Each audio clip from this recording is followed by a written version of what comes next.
All right, we're here at the Rockwood Room, brand new restaurant at Chimney Rock and Woodway with Chef Michael Dei Maggi on the right and Chef de Cuisine Ryan Hildebrand. Okay guys, we had a great dinner tonight. You've only been open a week. How is it going? Fantastic, Ryan. Excellent. It's going well. Picking up every day.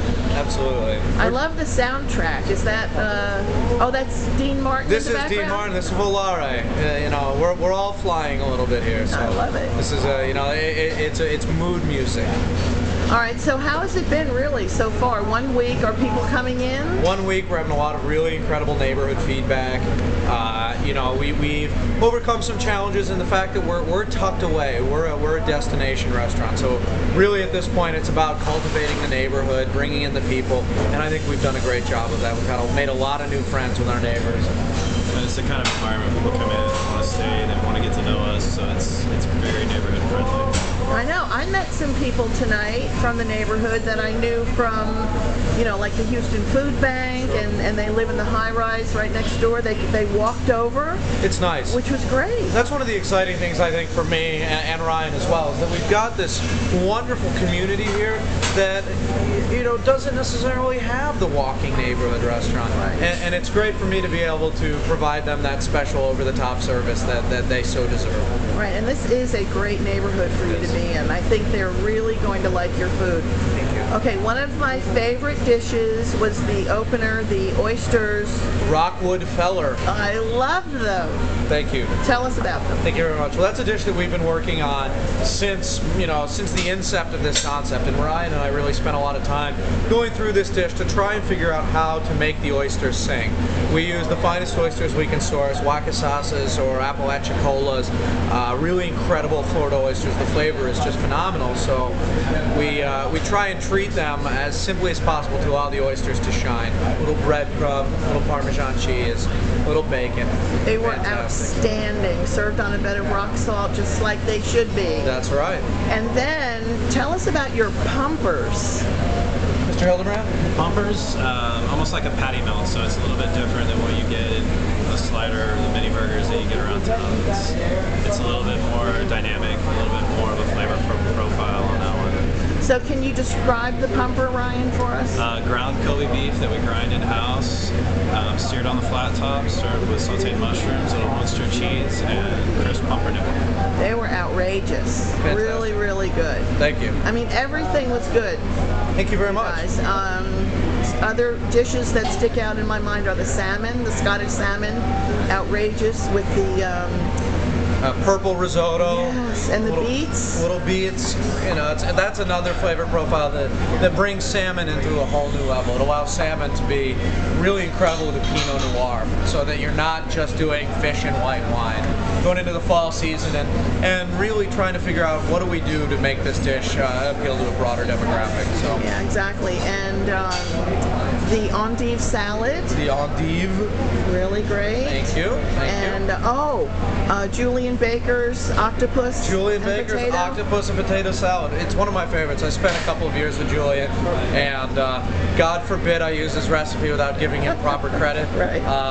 He's a tremendous chef, and that dish is one of those that has very, very simple components, incredible ingredients, and just a one-of-a-kind flavor. Yeah, I was surprised at how tasty it really was. It is really And neat. where is Julian these days? Julian's running an incredibly high-end Italian restaurant in Miami. Him and his wife Taya are doing phenomenally well. He's a great friend of mine to this day, and can't wait to get him in here and maybe sling some pans with me again. Yeah, that would be great. Tell him I said hi. I will. enjoyed will. getting to know him when he was in Houston He's a as well. tremendous chef. Learned a lot. Okay, moving on to dessert. Yes. I understand that you spent all day yesterday creating your donut recipe. That's It right. Totally paid off. Thank you. Thank you. Very simple, old-fashioned buttermilk donut recipe using live yeast. It's a really, really fun recipe. It's a little difficult to make, but it holds for a while. So it's just a phenomenally easy-to-use recipe. And we do that in a trio of donuts. One's a cinnamon sugar, one is chocolate and coconut, and one is just a vanilla glaze. Served with a little coffee creme anglaise, using Avi Katz's coffee, and a little bit of chantilly cream. Yeah, that was way delicious. Thank you. And then what was that monkey dessert? The flaming monkey. The flaming monkey is, you know, we've always said that we want want to have some fun with some classical traditional dishes. So this is a bananas Foster, but we serve it on a base of white chocolate bread pudding. So it's a large hunk of white chocolate bread pudding that's flambéed tableside with brown sugar, bananas, white rum, local pecans, and you make a sauce with that, pour it over the top, garnish with a little white chocolate ganache and a scoop of cinnamon ice cream. Yeah, and it's quite spectacular when done at tableside like you do.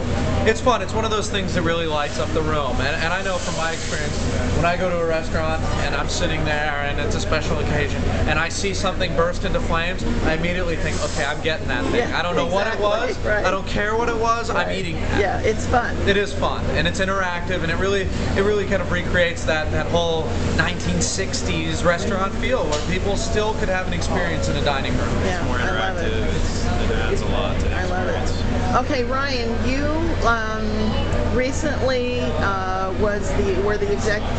Let me start again. Ryan, you were recently the executive chef at Bistro Provence and Bistro Don Camillo, and now you are chef de cuisine here, one location.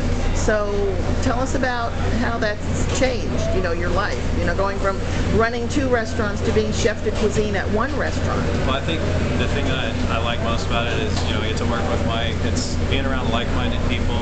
It's like an artist commune. I mean, we're all here. I sense that. I really did. We're all here driving the food to make the customers happy. We're focused, and that's something that I think I was longing for, to really get back to focusing on the food and the art of our craft, doing it and executing things as well as we can. And if I may interrupt, it's also forming a really strategic alliance. I think that with our partnership and with the things that we're developing, we can expect a lot of really incredible things coming out of this restaurant and hopefully subsequent restaurants in the future. I know, and look at you. I'm very impressed with the staff that you've assembled. Say hi, guys. Gentlemen, say hello. Okay. And you've really assembled and I think we're missing one member, but you've assembled a very impressive. I recognize every one of these faces from other very nice restaurants in town. Yeah. So kudos to you for gathering some of the best talent in town. Thank you. Really? It's exciting, and I think it translates into a very special experience for Houston's dining public. I think that this is definitely a place that people should at least come and check out and make their own determinations. But it'll be home for a lot of people. Yeah, the food is great. I love the patio. That's going to be killer. Thank you. I love your private wine room. Thank you. You've really done a wonderful job, Mike Dei Maggi. Thank you, Ms. Stone. Congratulations. Thank you very much. All right, we're going to chat with Derek Black now. Fantastic. Okay? All right. Thank you. Kudos, congratulations, and best of luck and much success to you. Thank you very much. Thank you.